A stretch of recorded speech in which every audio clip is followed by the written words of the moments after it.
Jesus before Pilate, Matthew chapter 27, verse 11 through 26.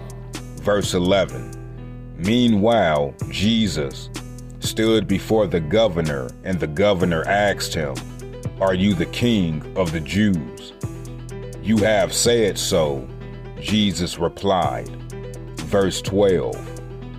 When he was accused by the chief priest and the elders, he gave no answer.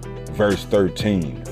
Then Pilate asked him, "Don't you hear the testimony they are bringing against you?" Verse 14.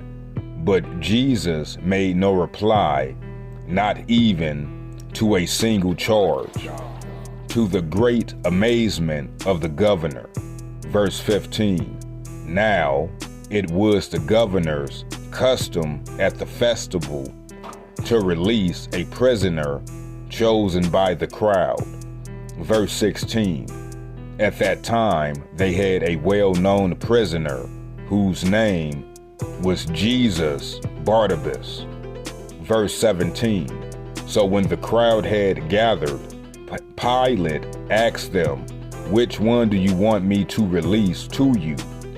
Jesus Barabbas, or Jesus who is called the Messiah?" Verse 18. For he knew it was not of self-interest that they had handed over Jesus to him.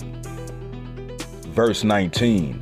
When Pilate was sitting on the judge's seat, his wife sent him this message: "Don't have anything to do with the innocent man, for I have suffered a great deal today in a dream because of him."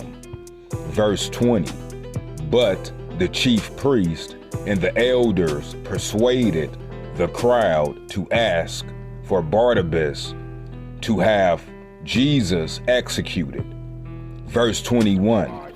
Which of the two do you want me to release to you? asked the governor. Barabbas, they answered. Verse 22. What shall I do then with Jesus who is called the Messiah? Pilate asked. They all answered, "Crucify him." Verse 23. Why? What crime he has committed? Verse 23. Why? What crime has he committed? Asked Pilate. But they shouted